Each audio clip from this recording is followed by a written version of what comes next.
અમદાવાદમાં થયેલી 3 કરોડ 50 લાખની છેતરપિંડીનો ભેદ ઉકેલાયો છે. આર્થિક ગુના નિવારણ શાખાએ છેતરપિંડી કરનારા સૌરીન પટેલ અને અક્ષિતા પટેલની પંજાબથી ધરપકડ કરી. આ બંને આરોપીએ અમદાવાદમાં એન્જલ ફિનટેક પ્રાઇવેટ લિમિટેડ નામની કંપની બનાવી હતી, જે બાદ દુબઈમાં ધંધામાં રોકાણ કરીને ઊંચું વળતર આપવાની લાલચ આપીને રોકાણકારોના ક્રેડિટ કાર્ડ અને પર્સનલ લોનની રકમ મેળવીને છેતરપિંડી આચરી હતી. જે બાદ બંને આરોપી ફરાર થઈ ગયા હતા, જેથી જશવંત ચૌહાણ નામના યુવકે છેતરપિંડી અંગે આર્થિક ગુના નિવારણ શાખામાં ફરિયાદ નોંધાવી હતી, જેના આધારે પોલીસે બંને આરોપીની ધરપકડ કરી છે.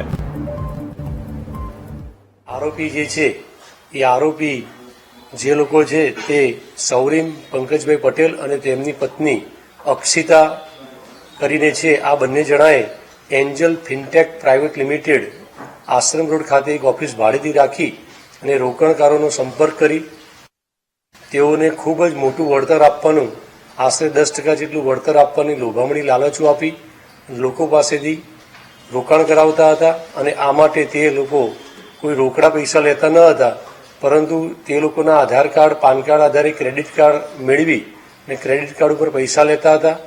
તેવી જ રીતે તે પર્સનલ લોનો પણ લેવડાવતા હતા અને આપવાનું લોભામણી જાહેરાત કરી અને 2021થી આ રોકાણકારો પાસેથી પૈસા મેળવેલા હતા અને કુલ 15 રોકાણકારોના 3 કરોડ 50 લાખ માતબર રકમનું આ લોકોએ ચીટિંગ કરી